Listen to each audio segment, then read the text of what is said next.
오늘 이 시간에는 털어라고 하는 주제를 가지고 함께 주의 말씀을 듣겠습니다. 우리나라 드라마 중에서 최고의 시청률을 보인 드라마가 있습니다. 1위가 첫사랑이라고 하는 드라마인데 1997년도에 KBS에서 방영되었습니다. 시청률이 65.8%였습니다. 2위는 사랑의 목일래라고 하는 드라마인데 MBC에서 방영이 되었고 시청률이 64.9%였습니다. 3위는 모래시계라고 하는 드라마인데 1995년도에 SBS에서 방영이 되었는데 64.5%입니다. 이 세 개의 드라마 중에서 사회적으로 가장 사람들에게 영향을 미치고 또 큰 울림을 주었던 드라마는 모래시계입니다. 실질적으로는 저는 1위라고 봅니다. 왜냐하면 SBS에서 방영이 되었는데 1995년도 그 당시 제가 나주에서 목회했지만 그곳에는 SBS가 들어오지 않았습니다. 그래서 많은 지방에 있는 사람들이 그 드라마를 보지 못했어요. 그러니까 아마 실제적인 시청률은 더 높았을 겁니다. 또 하나 이 드라마는 1위, 2위 드라마는 주말 드라마였지만 이 모래시계는 월요일부터 금요일까지 평일에 저녁 9시 50분부터 60분간 방영이 되었습니다. 그럼에도 불구하고 무척이나 높은 시청률이 나왔습니다. 이렇게 사람들이 이 드라마에 푹 빠진 이유 중에 하나는 1970년대, 80년대에 우리나라에 있던 수많은 사회적인 문제를 드라마에 녹아냈기 때문입니다. 더욱이 그 당시로는 이 드라마 제작비가 파격적이었습니다. 일반적인 드라마가 그 당시에 1회 촬영하는데 약 4천만 원이 소요가 되었는데 모래시계는 3배가 넘는 1억 3천만 원에 들었다고 하니까 당시로서는 아주 파격적인 드라마였다고 볼 수가 있습니다. 이 드라마의 맨 마지막 장면은 매우 유명합니다. 주인공이 2명인데 그 당시 주인공이었던 최민수라고 하는 배우가 역할을 맡았던 박태수 역이 있습니다. 그는 그 드라마에서 온갖 폭력 행사에 가담하다가 맨 마지막 사형을 당합니다. 그리고 그 사형 집행장에 그의 가장 절친한 친구인 우석이라고 하는 친구가 거기에 있습니다. 박상원 씨가 연기를 했죠. 마지막에 사형 집행을 받게 되면 묻습니다. 유언할 것이 있냐? 그랬더니 이 최민수라고 하는 그 탤런트가 친구인 박상원 씨를 부릅니다. 오라고 합니다. 와서 이렇게 이야기합니다. 미안하다. 여기까지 오게 해서 이야기합니다. 그랬더니 검사의 친구가 말합니다. 금방 끝날 거야. 쉽게 죽는다는 거죠. 그랬더니 최민수 씨가 아주 유명한 이야기를 합니다. 나 떨고 있냐? 그랬더니 친구가 아니 말하죠. 다시 최민수 씨가 얘기합니다. 그게 겁나. 내가 겁날까봐. 그랬더니 박성원 씨가 너 괜찮아. 최민수 씨가 말합니다. 그래. 이것이 이들의 마지막 대화입니다. 주인공은 맨 마지막까지 가지고 싶은 소망이 있었습니다. 두려움 없이 죽고 싶다는 겁니다. 그래서 묻는 겁니다. 나 떨고 있냐? 묻지요. 이렇게 물을 때에 그 연기자의 눈은 초점이 없습니다. 두려움이 가득하기 때문에 눈에 초점이 없어요. 목소리는 나지막하지만 그 속에는 두려움이 묻어나 있습니다. 모든 시청자들이 그걸 보고 있고 알고 있죠. 그래 친구는 위로해 주려고 말하죠. 아니라고. 너 떨지 아니한다고 말하고 있습니다. 여러분, 세상에서 누가 떠는 걸 좋아하겠어요? 사람들은 누구나 자신이 당당하길 원합니다. 자신의 당당함이 이 세상 떠나는 그 순간까지 이어지기를 원하고 있지요. 최민수 씨가 연기한 박태수만 그런 것이 아닙니다. 모든 사람이 마지막까지 당당하고 떳떳하기를 원합니다. 그러나 그것은 어디까지나 사람들의 마음일 뿐입니다. 언젠가는 자신의 마음대로 되지 않는 순간이 옵니다. 그 순간이 빠르게 오는 사람도 있고 무척이나 더디게 오는 사람도 있습니다. 그러나 모든 사람들은 알고 있습니다. 언젠가는 내 마음대로 내 마음을 움직일 수 없는 때가 온다는 것을 알고 있습니다. 다시 말하면 나도 모르게 두려워 떠는 순간이 언젠가는 찾아온다는 것입니다. 여러분, 사람들이 언제 떨까요? 우리가 흔히 가장 많이 떠는 것은 추위를 느낄 때이죠. 사람들은 기온이 떨어지면 몸을 떱니다. 몸을 떠는 이유는 뇌에서 명령을 내리기 때문에 그래요. 몸의 기온이 떨어지면 뇌에서 명령을 내려서 우리의 근육이 수축됐다가 이완됐다 그렇게 됩니다. 긴장해서 그렇게 되죠. 그러면 몸이 떨어요. 왜냐하면 떨어야만 몸이 움직이면서 열이 나서 추위를 이길 수 있기 때문입니다. 물론 사람마다 추위를 느끼는 기온은 다르지만 추위를 만나면 떨지 않을 사람은 한 사람도 없습니다. 여기서 예외인 사람은 아무도 없지요. 그런데 여러분, 사람이 추위를 느낀다고 그럴 때에는 기온이 떨어져서만 추위를 느끼는 것은 아닙니다. 우리 삶에 추위가 다가올 때가 너무나 많이 있죠. 내 몸이 너무나 아파서 내 몸이 떨리기도 합니다. 떨릴 때 이런 현상이 있죠. 쉽게 했던 일이 잘 되지 않는 겁니다. 여러분, 혹시 추위에 덜덜 떨면서 커피를 드셔본 적이 있습니까? 추울 때 따뜻한 커피 한 잔은 내 몸을 녹여주는 귀한 역할을 하죠. 참으로 미워한 것은 따뜻한 커피를 마실 때에 추우면 손이 떤다는 겁니다. 떨고 싶지 않은데 손이 떱니다. 떨 때 어떤 일이 생깁니까? 컵이 흔들립니다. 심하게 떨다 보면 커피를 쏟기도 합니다. 떨기 전에는 아주 일상적이고 아주 쉽게 했던 일인데 떨면 그 일이 결코 쉽지가 않습니다. 떤다고 하는 것은 쉬웠던 일을 어렵게 만들고 맙니다. 여러분 그렇죠?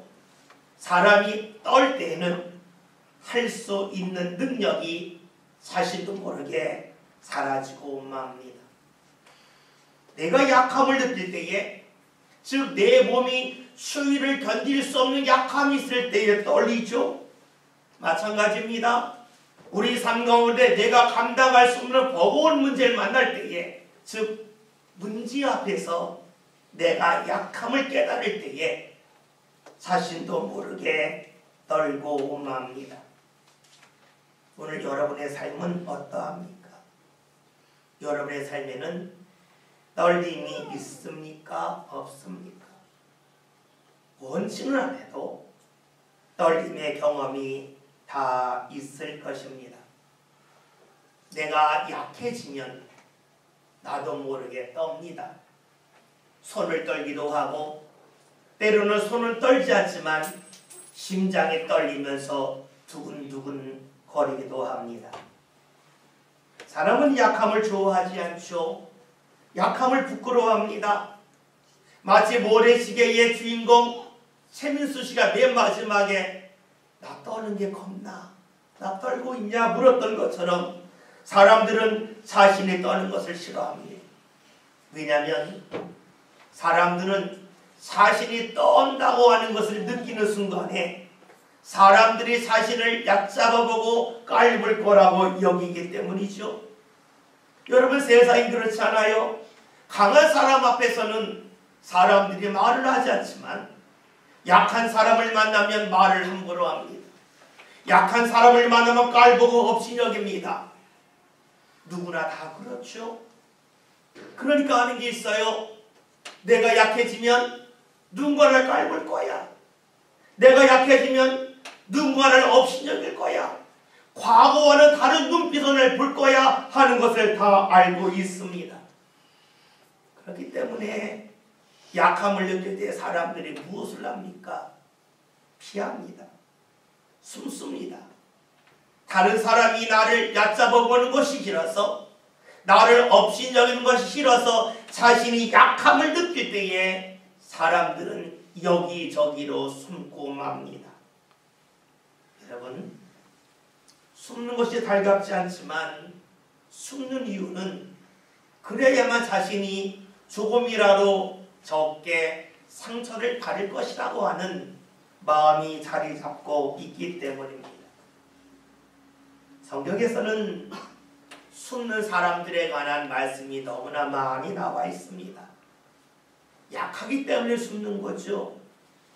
떨리기 때문에 숨는 거죠. 그런 사람들에 관한 말씀이 너무나 많이 나와 있습니다. 오늘 그 말씀에서도 두려워 떠는 사람, 숨는 사람들이 나와 있어요. 오늘 말씀 이렇게 시작하고 있어요. 19절의 말씀을 다 같이 함께 읽겠습니다. 말씀을 봅니다.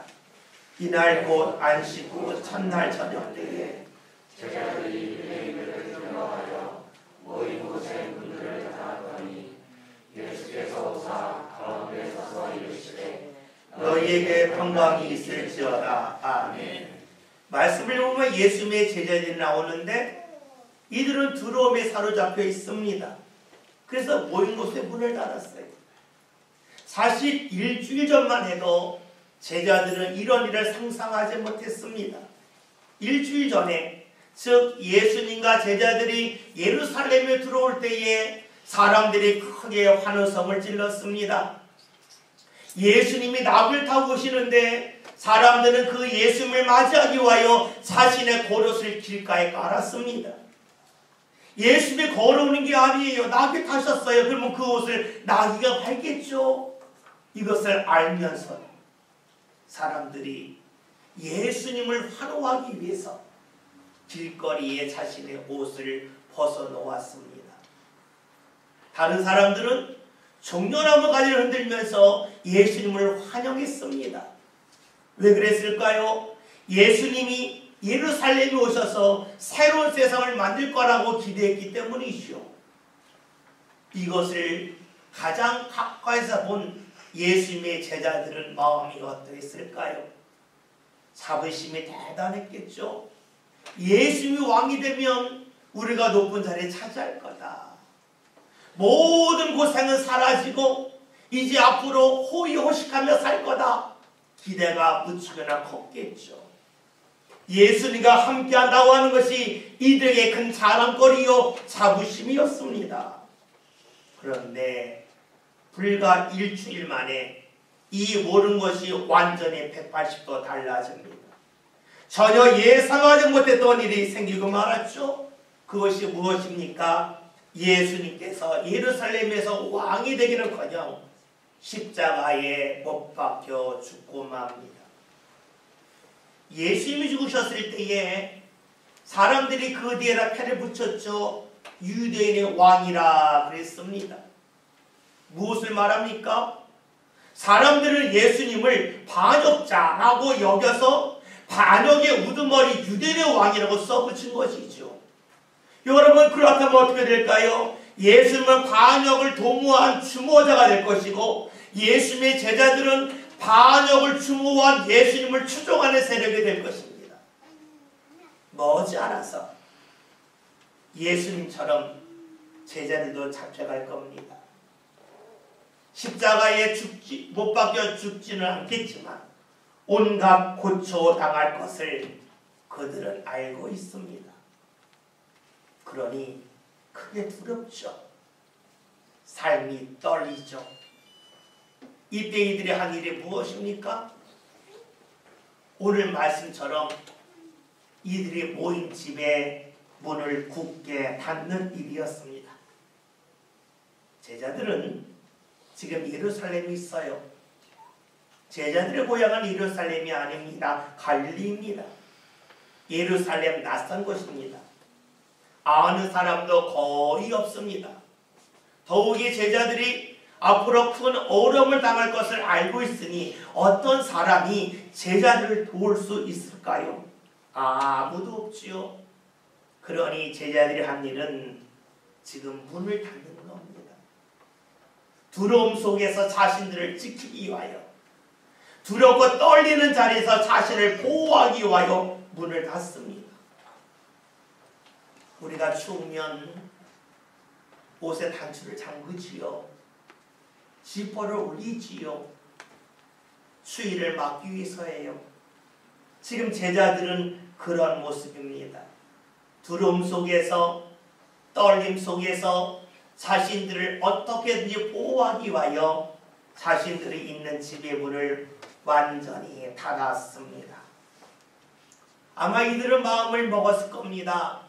우리가 추위가 가시면 외투를 벗죠. 단추를 부르고 지퍼를 내리고 외투를 벗듯이, 사람들이 예수님이라는 기억이 사라지면, 시간이 지나면 이제 문을 열고 나가야지 하는 그런 마음이었을 겁니다. 여러분, 이렇게 두려움이라고 하는, 떨림이라고 하는 문제 앞에서 문을 닫은 제자들의 모습이 낯설게 보이십니까? 결국 그러하지 않죠. 오늘 우리들도 그렇게 살지 않습니까? 내 삶에 어려움이 있을 때에, 내 삶에 두려움과 떨림이 있을 때에 어떻게 합니까? 내 삶의 문을 걸어 잠그지고 말지요. 때로는 내가 원하는 것을 얻지 못할 때가 있어요.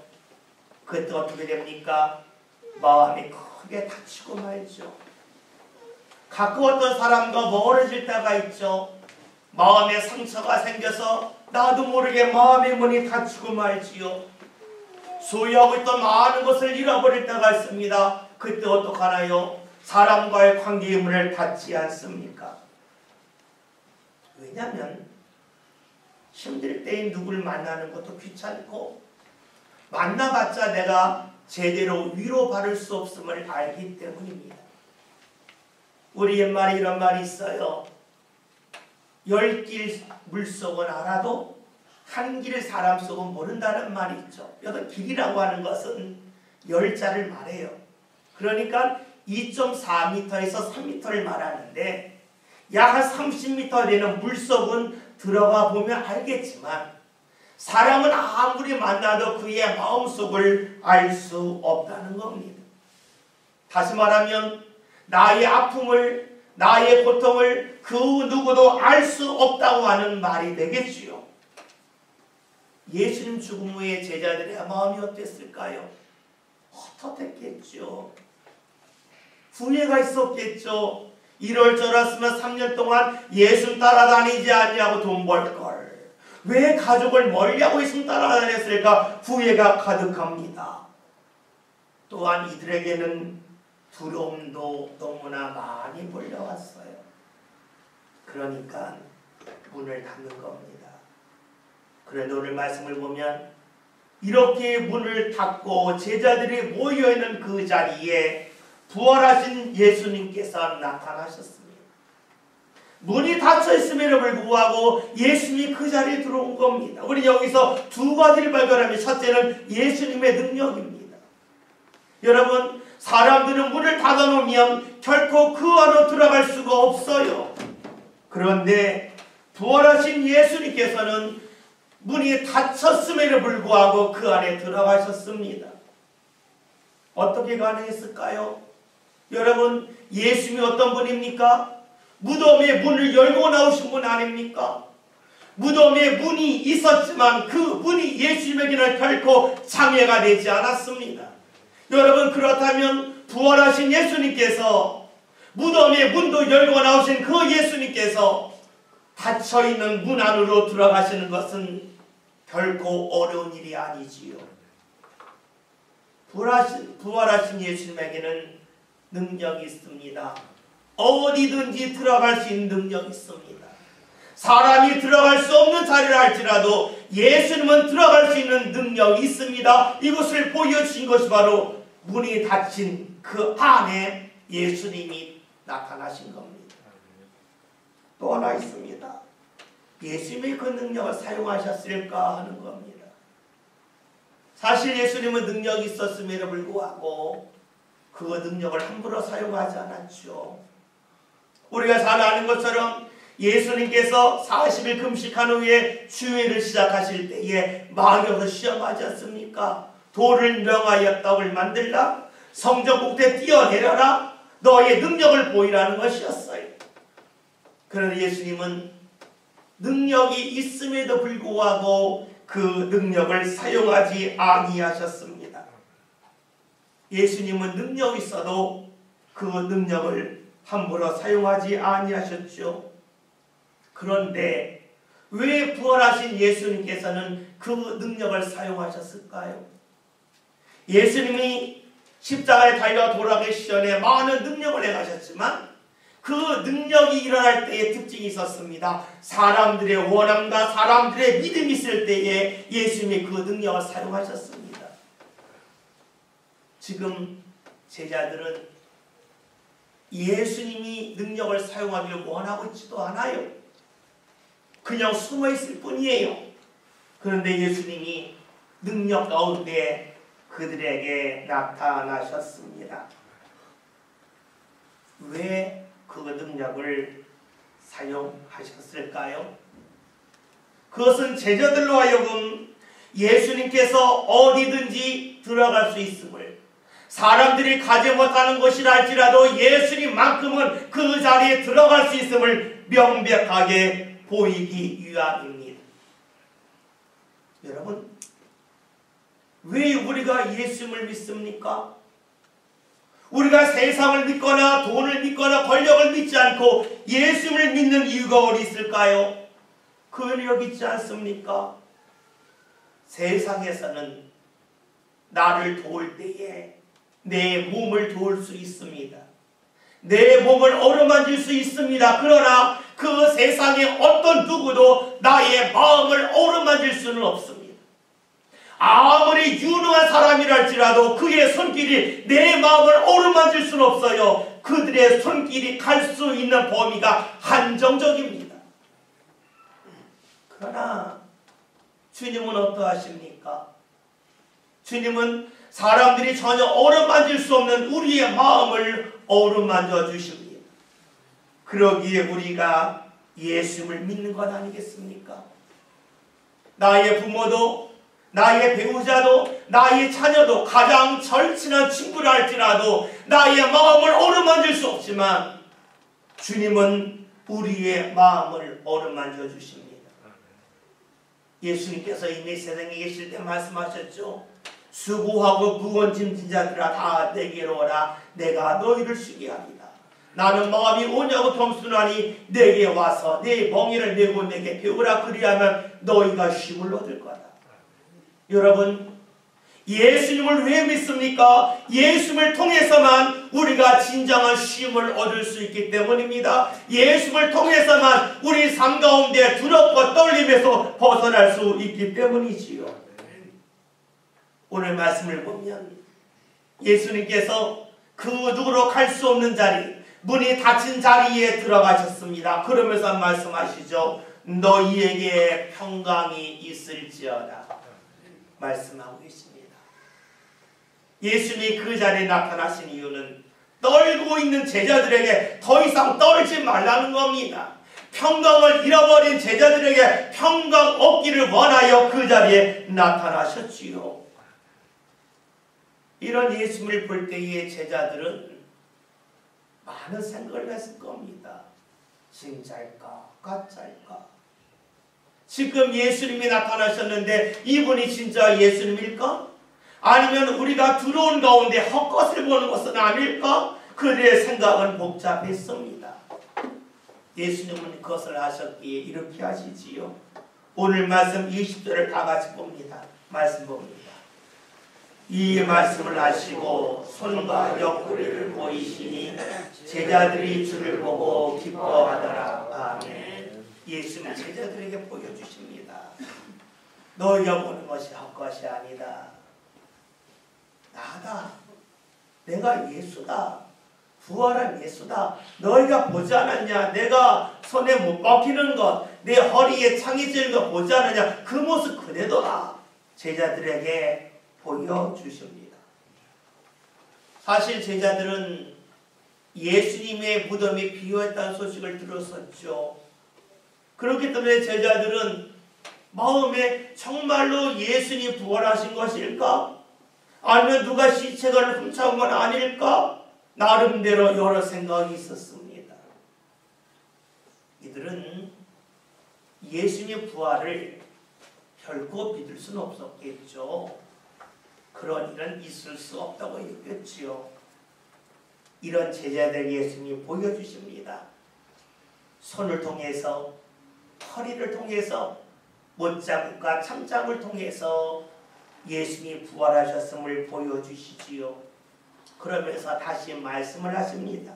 어떤 말씀 하십니까? 21절 함께 읽겠습니다. 다음 읽습니다.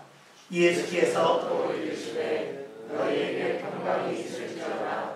아버지께서 나를 보내신 것 같이 나도 너희를 보내노라. 아멘. 예수님이 그들에게 말씀하셔요. 너희에게 평강이 있을지어다 거듭해서 말씀을 하십니다. 두려움을, 떨림을 털어내기를 원하셨기 때문입니다. 여러분, 두려우면 떨리죠. 떨림의 반대는 그러기에 평강입니다.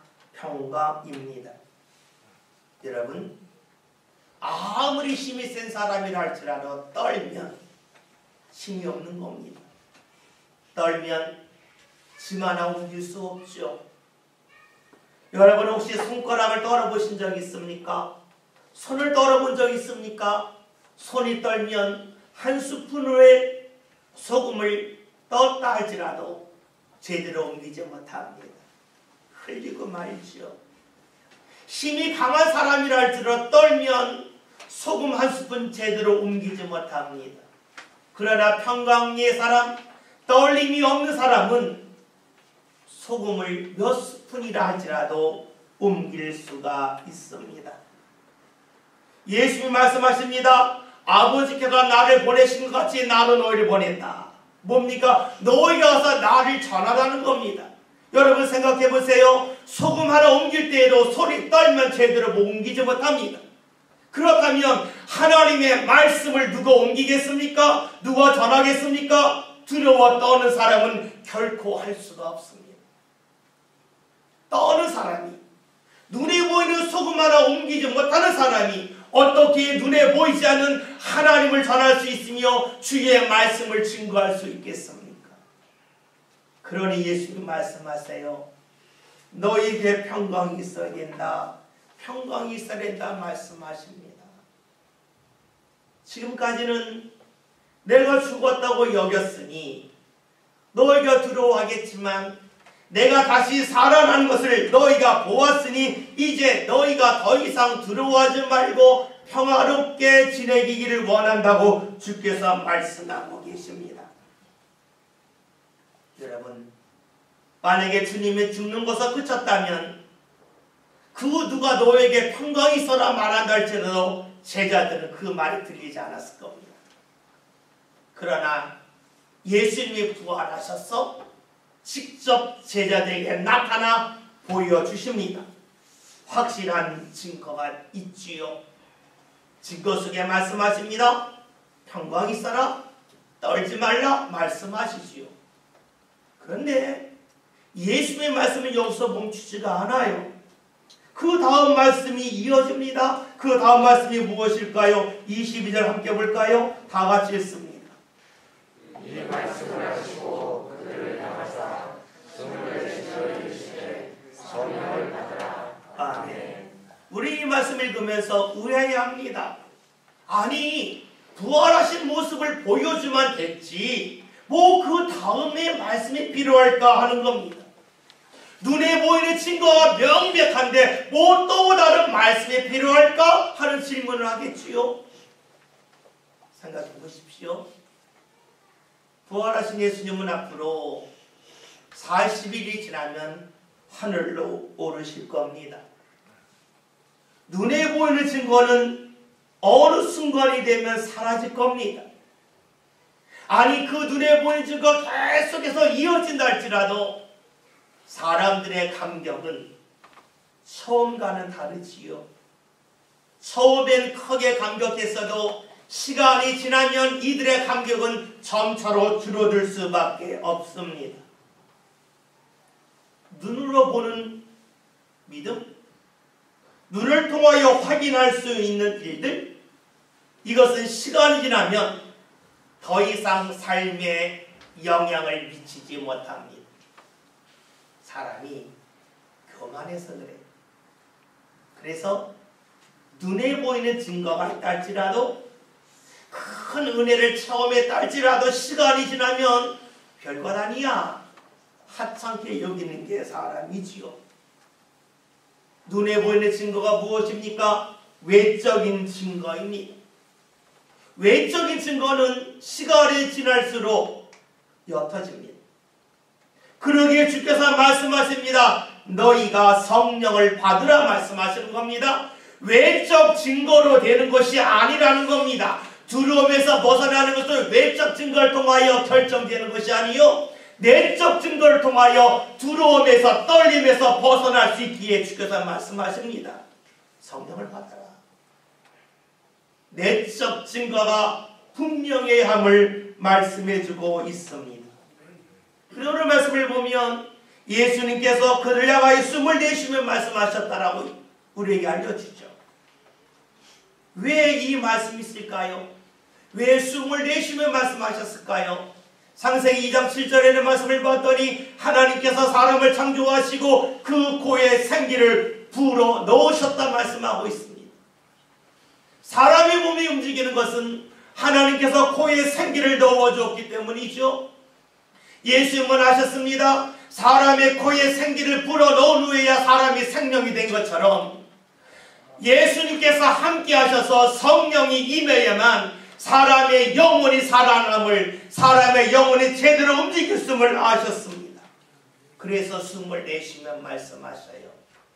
이들이 새롭게 창조되기를 원하시며 말씀하세요. 성령을 받으라라고 말씀을 하고 계십니다.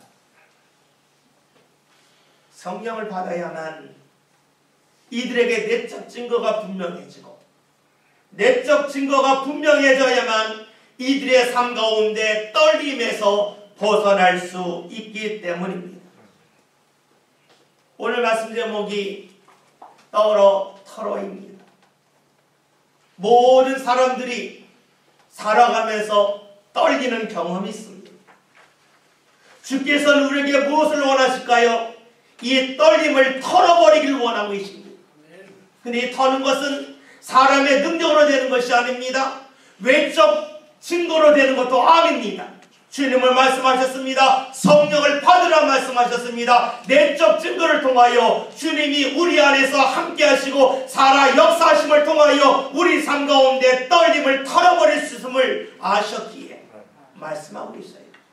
성령을 받으라 하는 것입니다. 여러분, 우리 시대의 많은 사람들은 자신의 힘을 키우는 데 집중합니다. 돈을 벌어서 자신의 힘을 높이려 합니다. 자신의 능력을 더 키워서 자신에게 힘이 있음을 과시하고 싶어 합니다.